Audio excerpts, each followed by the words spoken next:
तो चलिए शुरू करते हैं दोस्तों आज का वीडियो। यार आप लोग मास्टर बनने वाले हैं, क्या बताएं। चलिए जो भी है मास्टर बनिएगा या मास्टर नहीं बनिएगा, मैं आप लोग को मजाक के दृष्टिकोण में बोल रहा हूँ।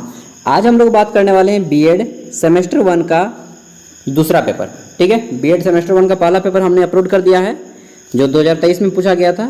ठीक है, और यह हम लोग बात करने वाले हैं दूसरा पेपर। इसमें आपको पूछा गया था बीएड सेमेस्टर 1 में सेकेंड पेपर में कॉन्टेम्प्ररी इंडिया एंड एडुकेशन। ठीक है, यानी कि समकालीन भारत में शिक्षा, एक तरह से यही समझ लीजिए, समकालीन भारत का शिक्षा या समकालीन भारत में शिक्षा। ठीक है, या समकालीन भारत और शिक्षा। ठीक है, इस पेपर का हिंदी हो जाएगा कॉन्टेम्प्ररी इंडिया एंड एडुकेशन। देखिए दोस्तों, इस पेपर में आपके किस टाइप से क्वेश्चन आते हैं उसको ध्यान देना है। देखिए, अगर हम बात करें तो यहाँ पे फुल मार्क्स 80 है, किसी किसी यूनिवर्सिटी में फुल मार्क्स 100 होता है। समय सभी के लिए 3 घंटा ही दिया जाता है। अब आप किसी भी यूनिवर्सिटी में पढ़ें, झारखंड में पढ़ें या फिर आउट ऑफ झारखंड में पढ़ें, बिहार में पढ़ें, बंगाल में पढ़ें, बंगाल में नहीं यार, यूपी में पढ़ें या फिर किसी भी हिंदी भाषी क्षेत्र में पढ़ें, आपका क्वेश्चन सेम रहेगा। यहाँ पे ग्रुप वाइज बांटा गया है पेपर को। तो चलिए हम लोग देखने जाते हैं पहला क्वेश्चन। देखिए ग्रुप ए है, इसमें आपके 10 ऑब्जेक्टिव क्वेश्चन है। ठीक है, और प्रत्येक क्वेश्चन 2 मार्क्स का है, यानी कि 20 मार्क्स मिल जाएंगे अगर आप 10 ऑब्जेक्टिव को सही कर देते हैं तो। ठीक है, पेपर आपका हिंदी और इंग्लिश दोनों भाषाओं में। तो चलिए आंसर करते जाते हैं, क्वेश्चन पढ़ते जाते हैं। पहला क्वेश्चन है कि डेलर्स आयोग की रिपोर्ट नाम से प्रकाशित हुई थी। तो किस नाम से प्रकाशित हुई थी डेलर्स आयोग की रिपोर्ट? इंग्लिश में है the report of Dellers commission was published with the name of. तो नाम से, किस नाम से प्रकाशित हुई थी? देखिए दोस्तों, इसका राइट आंसर हो जाएगा ऑप्शन बी, यानी कि सीखना आंतरिक खजाना है। ठीक है, लर्निंग द ट्रेजर विथ इन। ठीक है, इसका राइट आंसर हो जाएगा ऑप्शन बी।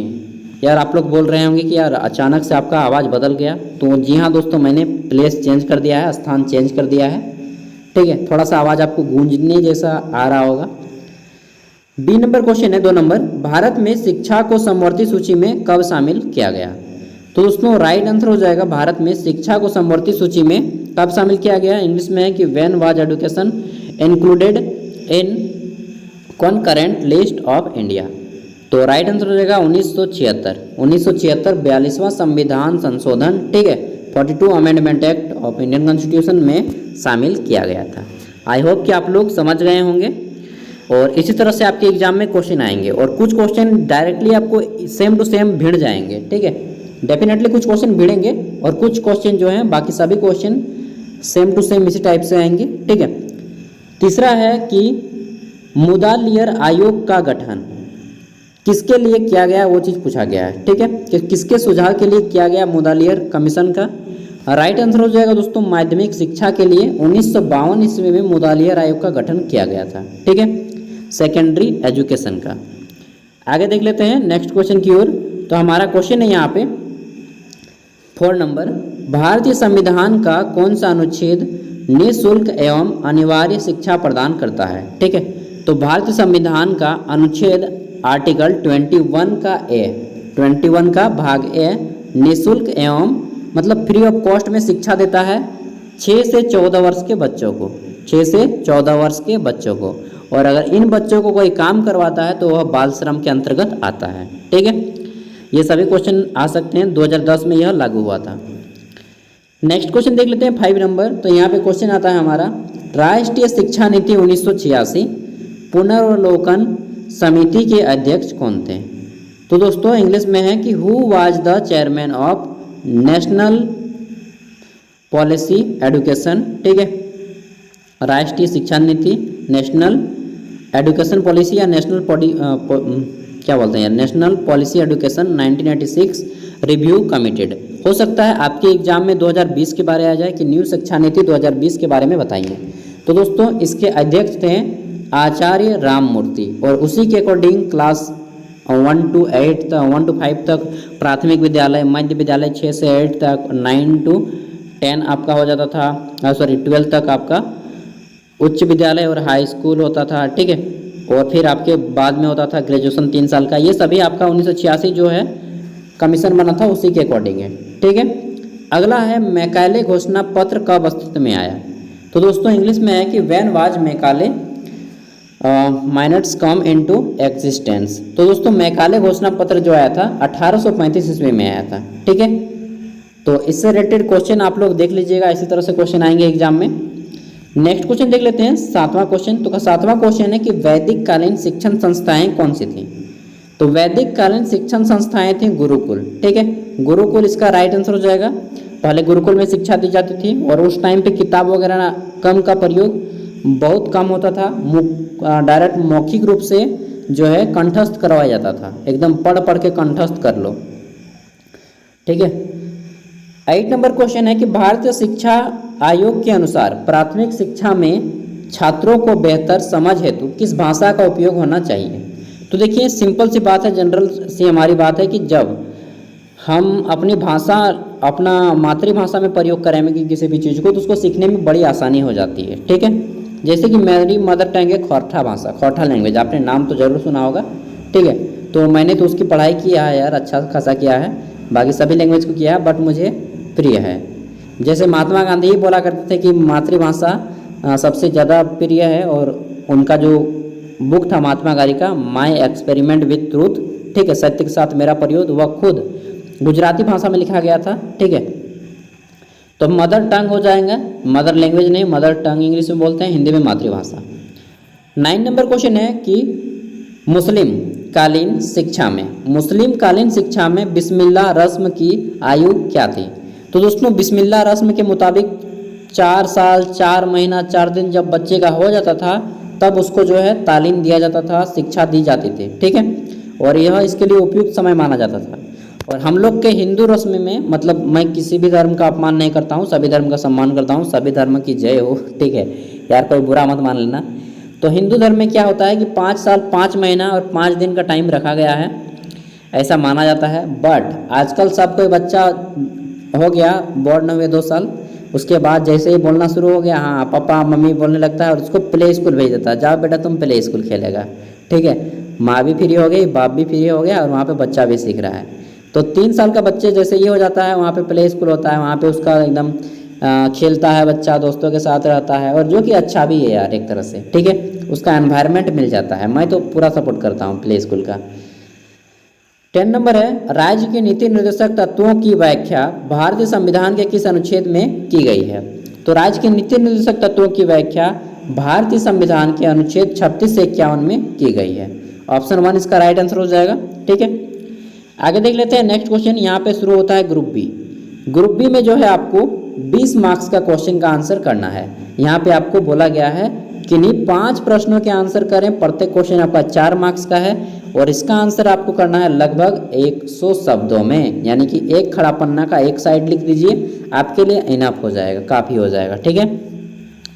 यहाँ पे हमारा क्वेश्चन है, पहला क्वेश्चन, शिक्षा के अधिकार अधिनियम की मुख्य विशेषताओं की संक्षिप्त व्याख्या करें, ठीक है। शिक्षा के अधिकार अधिनियम की जितने भी विशेषताएं हैं सबको पॉइंट वाइज आपको लिख देनी है, ठीक है। इंग्लिश में है कि explain briefly the main characteristics of right to education, short में बोलते हैं RTE, ठीक है। नेक्स्ट देख लेते हैं। तो हमारा क्वेश्चन है, और किसी आपको 5 को ही बनाना है, यहाँ पे ज़्यादा क्वेश्चन दिए गए हैं आपको। तीसरा क्वेश्चन है कि ऑपरेशन ब्लैक बोर्ड पर संक्षिप्त टिप्पणी लिखें। नेक्स्ट है 4 नंबर क्वेश्चन कि समता एवं समानता में उचित उदाहरण के साथ अंतर स्पष्ट करें। 5 नंबर क्वेश्चन देखिए, तो इसमें पूछा गया है कि पुरुषार्थ पर संक्षिप्त टिप्पणी लिखें, right a short note on पुरुषार्थ। 6 नंबर क्वेश्चन देख लेते हैं। तो इसमें पूछा गया है कि वैदिक कालीन शिक्षा के गुण कौन कौन से, तो दोष कौन कौन से थे, सबको लिखना है, ठीक है, मेरिट्स और डीमेरिट्स दोनों के बारे में। अगला है 7 नंबर, भारत में महिला आंदोलन पर संक्षिप्त टिप्पणी लिखें। इंग्लिश में है कि right a short note on women movement in India. तो आप लोग बता सकते हैं सती प्रथा वगैरह पहले हुआ करता था, ठीक है। 8 नंबर क्वेश्चन है कि अधोगामी निस्पंदन सिद्धांत की विशेषताओं का संक्षिप्त वर्णन करें, ठीक है। इंग्लिश में है कि describe the features of downward filtration theory in brief. 9 number question देख लेते हैं। तो इसमें है कि किरात आयोग पर संक्षिप्त टिप्पणी लिखें, ठीक है, right a short note on Kirat commission. तो इस तरह से आपका यहाँ पे ग्रुप बी कंप्लीट होता है, जो कि आपका 20 मार्क्स का था। अब ग्रुप सी है, ये आपका 40 मार्क्स का है, इसमें किसी 4 प्रश्नों के आंसर करने हैं, 10 मार्क्स का है, और इसका आंसर आप लोग कोशिश कीजिएगा, अगर आपकी लिखने की स्पीड ज़्यादा है तो आप लोग कोशिश कीजिएगा एक खड़ा पन्ना का दोनों साइड, इस साइड भी, इस साइड भी, और दूसरे खड़ा पन्ना का एक साइड। मतलब कि 3 पेज में अगर आपने की लिखने की स्पीड ज़्यादा है तो लिखने की स्पीड अगर कम है तो आप लोग एक खड़ा पन्ना का दोनों साइड में कर दीजिएगा, ठीक है। बाकी ज़्यादा बेटर रहेगा कि 3 पेज में करें, यानी कि एक खड़ा पन्ना का दोनों साइड और दूसरे खड़ा पन्ना का एक साइड। देखिए मैं आपको अपने दोस्त की तरह समझाता हूँ एकदम दोस्तों, ठीक है, तो ताकि किसी प्रकार की दिक्कत ना हो। 10 नंबर क्वेश्चन है कि भारत में ब्रिटिश कालीन शिक्षा की विशेषताओं की व्याख्या करें, ठीक है। लॉर्ड माउंटबेटन का योगदान बहुत ज़्यादा था, फिर मैकाले का योगदान था, मैकाली शिक्षा, ठीक है। इस तरह से बताना है कि explain the characteristics of education during British period in India. 11 number question है कि शिक्षा एवं नई तकनीकी का एकीकरण किस प्रकार हमारी सहायता करता है, व्याख्या करें, ठीक है। 12 नंबर क्वेश्चन देख लेते हैं। तो 12 नंबर पूछा गया है कि भारतीय संविधान द्वारा प्रदत्त मौलिक अधिकारों की व्याख्या करें। 13 नंबर क्वेश्चन है कि शिक्षा एवं समाज किस प्रकार एक दूसरे को प्रभावित करते हैं, व्याख्या करें। 14 नंबर क्वेश्चन देख लेते हैं। तो यहाँ पे पूछा गया है संशोधित राष्ट्रीय शिक्षा नीति 1992 की मुख्य विशेषताओं की चर्चा करें, भारतीय शिक्षा व्यवस्था पर इसके प्रभाव बताइए। और यहाँ पे आपके अब कुछ क्वेश्चन है अंतिम, ठीक है, अंतिम 2 क्वेश्चन है। 14 नंबर क्वेश्चन है कि आधुनिकीकरण से आप क्या समझते हैं, what do you understand by, या what do you mean by modernisation. शिक्षा पर इसके प्रभाव की व्याख्या करें, ठीक है। इंग्लिश में फिर कि explain it impact on education. Next question देख लेते हैं 16 नंबर। इसमें पूछा गया है कि वैश्वीकरण की आवश्यकताओं की व्याख्या करें, हमारे देश में शिक्षा के वैश्वीकरण की धीमी प्रगति के कारणों की चर्चा करें। तो दोस्तों इस टाइप से आपके पूरे के पूरे एग्जाम में क्वेश्चन आते हैं, और कुछ क्वेश्चन डेफिनेटली आपके सेम टू सेम पेपर से ही डायरेक्टली भिड़ जाएंगे। तो आप लोग जितने भी क्वेश्चन दिए गए हैं इन सभी को आप लोग 50-50 वर्ड या फिर एक बार इन्फॉर्मेशन देख लीजिएगा, आंसर देख लीजना है, ठीक है। पूरा इन्फॉर्मेशन लेके जाना है एग्जाम में और पेपर फाड़ लिखना है, ठीक है। बाकी PDF का लिंक मैं वीडियो का डिस्क्रिप्शन में दे रहा हूँ, वहाँ से डाउनलोड कर लीजिएगा। और मेरी ओर से ऑल द बेस्ट है। बाकी पेपर 3, पेपर 4 मैंने अपलोड कर दिया है प्रीवियस ईयर का, और इस ईयर का जल्दी अपलोड कर दूंगा, देख लेना, डेफिनेटली आपका एग्जाम बेटर जाएगा। Thank you, all the best दोस्तों, अच्छे से एग्जाम दीजिए, ठीक है। बाय, मिलते हैं अगले वीडियो में। मेरा भी एग्जाम है यार, नेट का जल्दी से निकालना है, PhD करना है। Thank you, bye.